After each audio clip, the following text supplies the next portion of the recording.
নমস্কার, আপনারা যারা রিগেন অ্যাস্থেটিক ক্লিনিকের সাথে অনেকদিন ধরে পরিচিত তারা অনেকেই আমাকে চেনেন। আমি মৃণাল ব্যানার্জি বলছি। আজকে আমি আমাদের ক্লিনিকের যিনি head plastic surgeon doctor Tauqir Chowdhury, ওনার সাথে কিছু বিষয় নিয়ে আলোচনা করব। আলোচনা শুধুমাত্র আজকেই চলবে এরকম নয়, আমরা পরবর্তীকালে আরও কিছু এপিসোড নিয়ে স্যারের কাছে হেয়ার ট্রান্সপ্ল্যান্ট সম্বন্ধে একটা ডিটেল আলোচনা করার চেষ্টা করব। তো আজকে যে বিষয়টা নিয়ে আমরা শুরু করতে চাইছি সেটা হেয়ার ট্রান্সপ্ল্যান্টের একটা খুব গুরুত্বপূর্ণ পার্ট, যেটা নিয়ে আমাদেরকে পেশেন্টরা বারবার প্রশ্ন করে এবং পেশেন্টদেরকে আমাদেরকে খুব ভালোভাবে বোঝাতে হয়। সেই ব্যাপারটা হচ্ছে হেয়ার লাইন ক্রিয়েশন। তো এই নিয়ে আমাদের ক্লিনিকের যিনি head plastic surgeon doctor Tauqir Chowdhury, ওনার সাথে আজকে একটু আলোচনা করব। তাহলে শুরু করা যাক আজকের আলোচনা।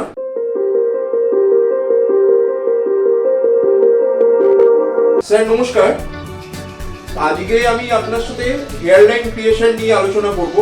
এই হেয়ার লাইন ক্রিয়েশন ব্যাপারটা নিয়ে আমি কেন আলোচনা করতে চাইছি, আমার আপনার সাথে দীর্ঘদিন ধরে কাজ করার একটা অভিজ্ঞতা থেকে বলছি। আমাদের এখানকার পেশেন্টরা হেয়ার লাইন, আপনি যে হেয়ার লাইনটা ক্রিয়েট করেন এটা নিয়ে খুব খুশি থাকে। তো এর পেছনে পেশেন্টরা যেটা বলে যে আপনি যে হেয়ার লাইনটা ক্রিয়েট করেন এটা খুব ন্যাচারাল হয় এবং পরবর্তীকালে ট্রান্সপ্ল্যান্টের পরবর্তীকালে 6-7 মাস পর থেকে আর কেউ বুঝতে পারে না যে এটা একটা ট্রান্সপ্ল্যান্টেড হেয়ার লাইন।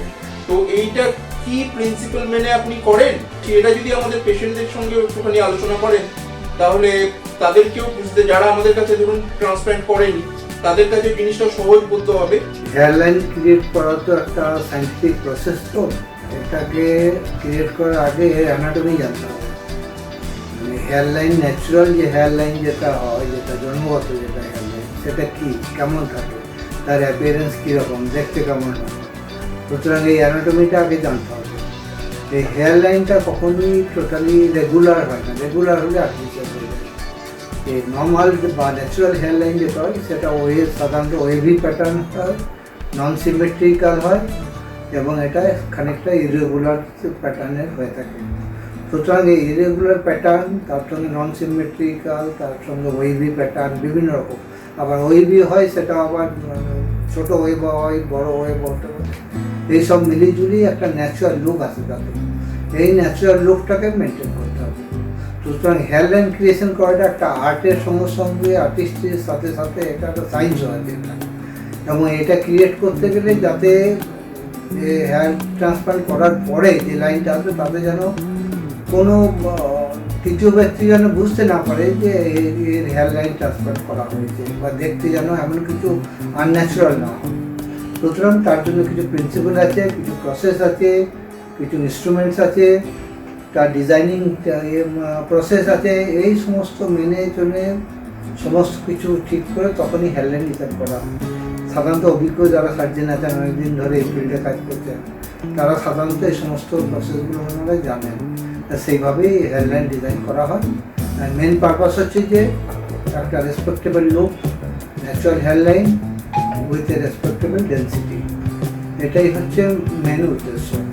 এটা তো গেল স্যার হেয়ার লাইন ডিজাইন। যখন আপনি করছেন, একটা যখন ওটিতে ঢোকানোর আগে যখন আপনি মেপে জিনিসটাকে আপনি ডিজাইন করলেন, এরপরে যখন আপনি পেশেন্টকে ওটিতে নিয়ে গেলেন, এরপরে যখন আপনি ইনসিশন দিচ্ছেন, যেটাকে হেয়ার ট্রান্সপ্ল্যান্টের ভাষায় বলা হয় স্লিট করা, তো এই স্লিটের সময় দেখেছি যে আপনি বিভিন্ন রকমের পেন ইউজ করেন বা বিভিন্ন রকমের ইনসিশন ইনস্ট্রুমেন্ট ইউজ করেন এবং আমরা মানে যখন করছেন আপনি, আমরা তখন দেখেছি যে আপনি কিছু নির্দিষ্ট প্রিন্সিপাল মেনে জিনিসটাকে করেন।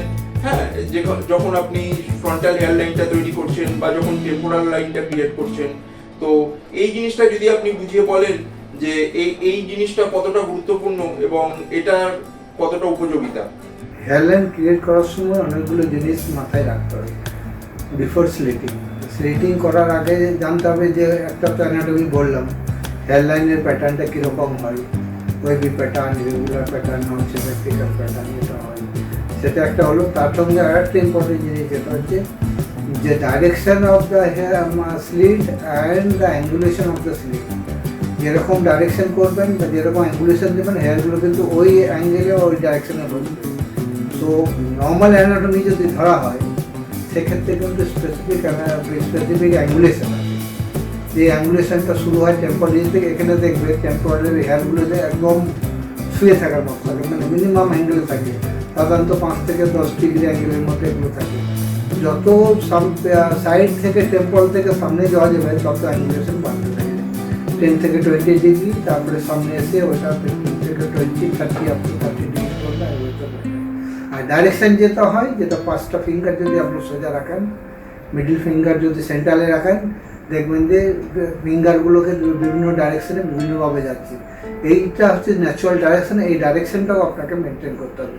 সব হেয়ার কিন্তু এক ডাইরেকশনে যাবে না, সামনের হেয়ার সামনের দিকে, সাইডের হেয়ার সাইডের দিকে ডাইরেকশন, টেম্পল রিজনের একটা স্পেসিফিক ডাইরেকশন থাকে। তার সঙ্গে আপনাকে যে খেয়াল রাখতে হবে সেটা হচ্ছে অ্যাঙ্গুলেশন, বিশেষ করে হচ্ছে temporal angle and temporal point. Young জেনারেশনের টেম্পোরাল অ্যাঙ্গেল এবং টেম্পোরাল পয়েন্টেরও বেশ গুরুত্বপূর্ণ ভূমিকা আছে, সুতরাং সেটাকে ওই অ্যানাটমিক্যালি ওটাকে তৈরি করতে হবে।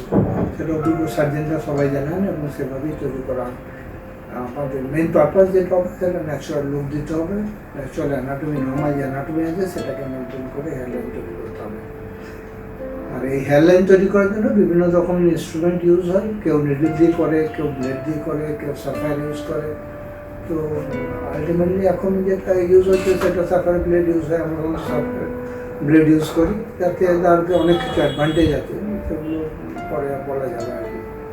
আর বাকি আপনি একটু পেন দিয়েও বসাতে পারেন, যা খুশি। হ্যাঁ স্যার, এই বিষয়ে আমি যেটা আরেকটা জিনিস জানতে চাইছি, সেটা হচ্ছে এই যে হেয়ারলাইনটা যখন তৈরি করেন, এটা কি শুধুমাত্র আপনি নিজের ইচ্ছেতেই করেন না পেশেন্টের ইচ্ছাও প্রাধান্য দেন?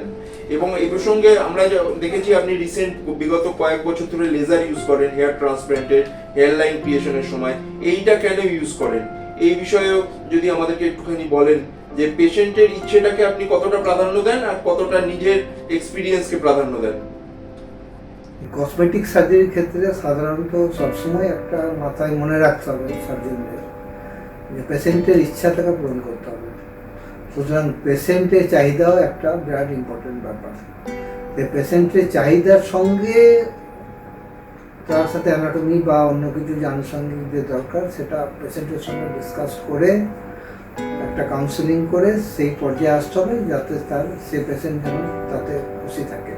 তারপরে নর্মাল যে অ্যানাটমি যেটা হয়, সব ফেসে কিন্তু সব রকমের হেয়ারলাইন শ্যুট করে না, বিভিন্ন কারো ইলংগেটেড ফেস, কারো ওভাল ফেস, কারো সার্কুলার ফেস।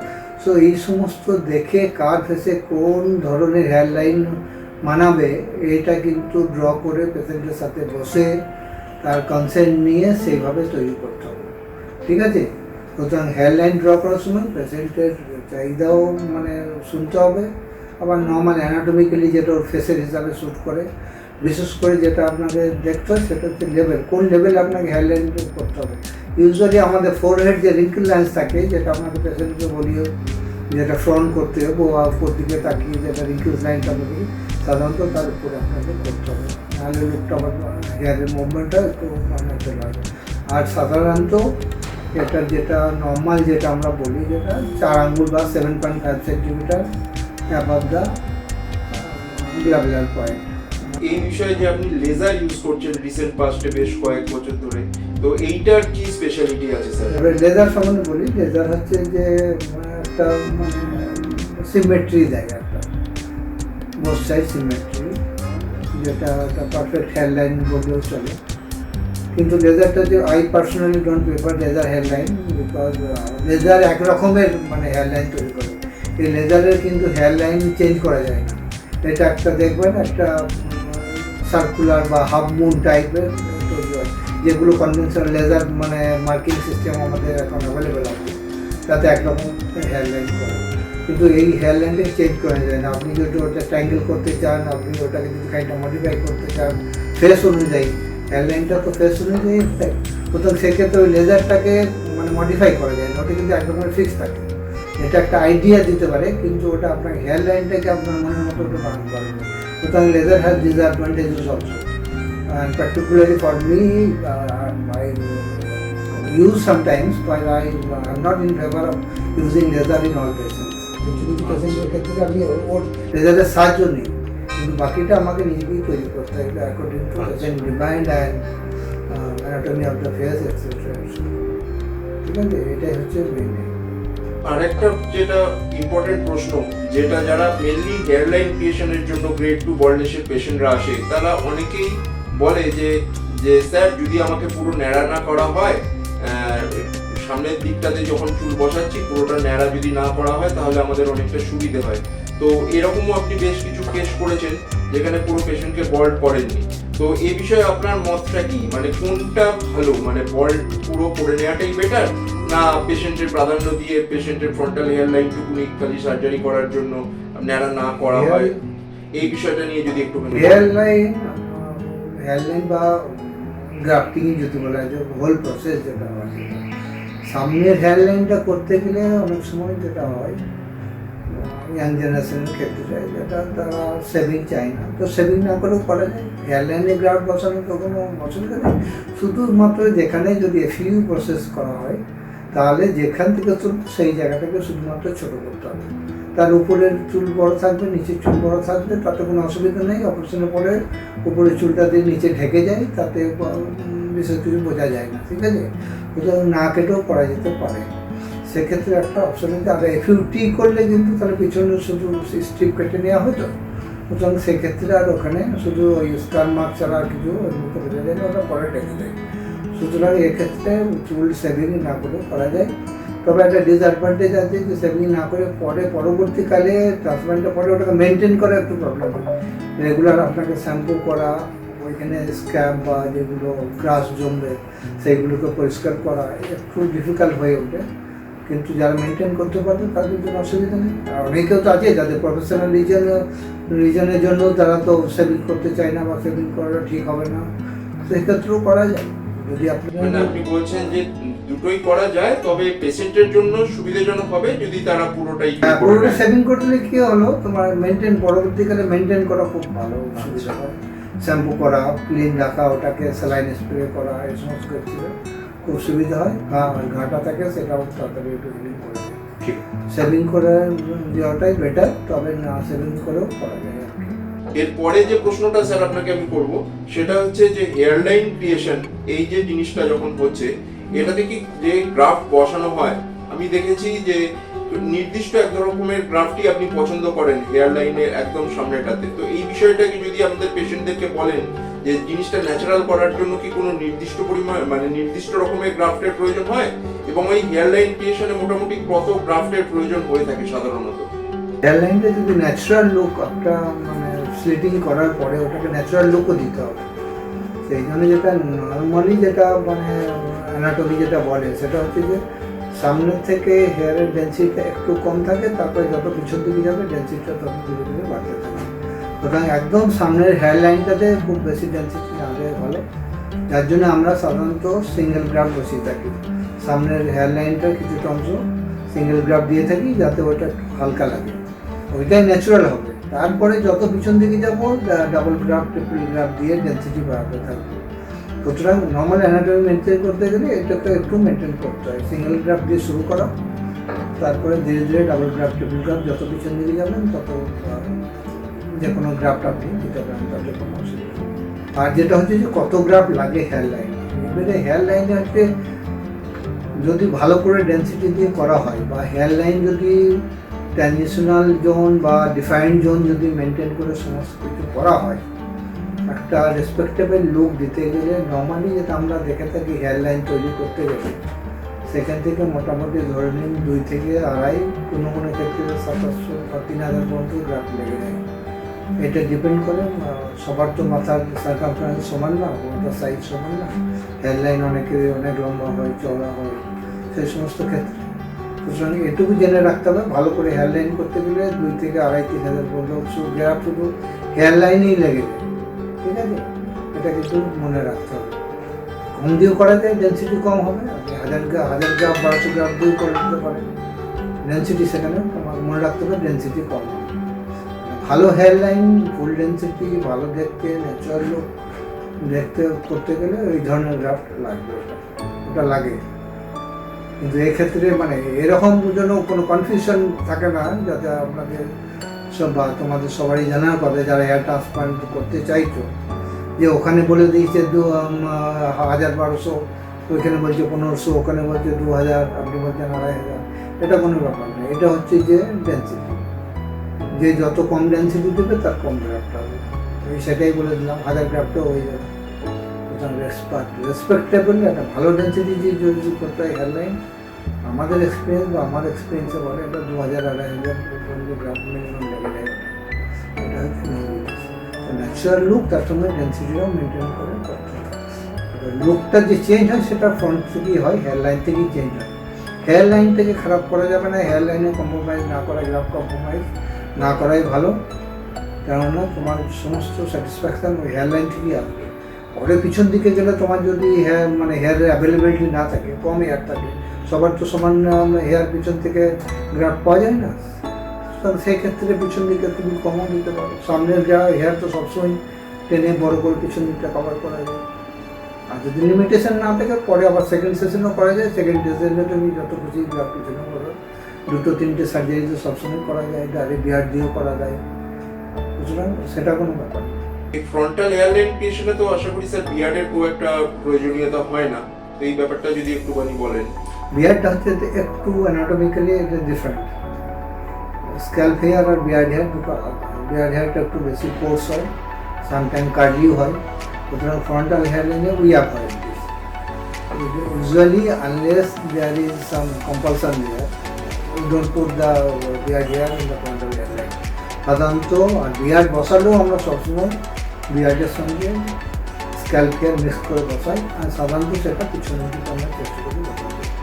যদি পিছন থেকে সাফিসিয়েন্ট হেয়ারলাইন তৈরি করার জন্য স্ক্যাল্পের হেয়ার পাওয়া যায়, তো পুরোটাই আমরা হেয়ারলাইনটা তৈরি করি সমস্ত স্ক্যাল্প হেয়ার দিয়ে, and it should be more natural looking, and preferably it should be done like that. যদি বিয়ার্ড বসাতে যাও, এটাও it has to be put on the back side of the scalp, and better to mix it with the scalp hair and then put it. So পরে এটাকে বোঝা যাবে না যে কোনো আর্টিফিশিয়াল বা অন্য রকমের গ্রাফ দেওয়া হয়েছে। কিন্তু সবসময় একটা natural hairline, natural look, natural density, direction, angulation, this all has to be maintained. There is a lot of things are there inside. Hair transplant itself is a subject. So more you want to know, more every day we learn, every day we learn more, every day we improve. At the end of the day, we will keep learning. Hair transplant is a kind of a subject. You have to know it before you execute this. এই বিষয়ে sir আরেকটা যেটা প্রশ্ন, এই যেহেতু আজকের আলোচনার মূল বিষয়টাই হচ্ছে হেয়ারলাইন রিসিডিং এর এই যে প্রবলেমটা, এটা মেনলি ইয়াং এজেই শুরু হয়। তো মোটামুটি আপনার কাছে খুব ইয়াং ছেলেরাও আসে ট্রান্সপ্ল্যান্ট করানোর জন্য, তো আপনি কোন বয়সটাকে মিনিমাম করেন আর কি, যার নিচে হেয়ার ট্রান্সপ্ল্যান্ট করাটা ঠিক না, কোন বয়সের ওপর থেকে আমরা হেয়ার ট্রান্সপ্ল্যান্ট করতে পারি? তো এই বিষয়টা যদি ইয়াং জেনারেশনের ছেলেদেরকে একটুখানি বলেন যে কোন বয়সের পর থেকে হেয়ার ট্রান্সপ্ল্যান্ট করতে আর কোনো সমস্যা হয় না। বয়সটা ট্রান্সপ্ল্যান্টের জন্য কোনো ফ্যাক্টর না, আপনার যে কোনো বয়সে ট্রান্সপ্ল্যান্ট করা যায়। আপনার এই ব্যক্তি ম্যাচুরিটি অ্যাচিভ করার পরে করা যায়। প্রবলেমটা হচ্ছে যে ইয়াং জেনারেশন কেন আসে, ধরো একটা 20 বছরের ছেলে এসে বলছে আমার হেয়ারলাইনটা সিট করেছে, এগুলো সাধারণত একটা ফ্যামিলি হিস্ট্রি থাকে, যাতে ফ্যামিলি বনে থাকে। কারো ক্ষেত্রে দেখা যায় যে খুবই আর্লি এজে হেয়ার ফল শুরু হয়ে যায়, এবং বাই দ্য এজ অফ 20-22 মোটামুটি একটা গ্রেড 2-3 লেভেলে চলে যায়।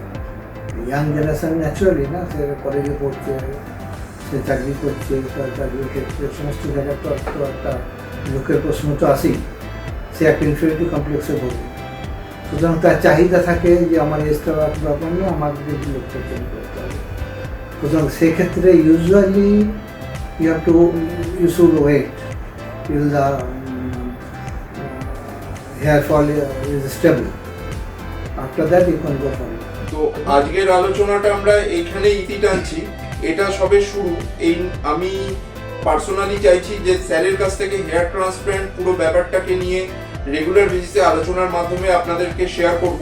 এক্স্যাক্ট হেয়ার ট্রান্সপ্ল্যান্ট কি রকম ভাবে করা হয়, আজকে তার প্রথম জিনিসটা নিয়ে আলোচনা হলো হেয়ারলাইন ক্রিয়েশন, যেটা হেয়ার ট্রান্সপ্ল্যান্টের খুব ইম্পর্টেন্ট একটা পার্ট। তো আশা করছি আপনাদের এই এপিসোডটা ভালো লেগেছে।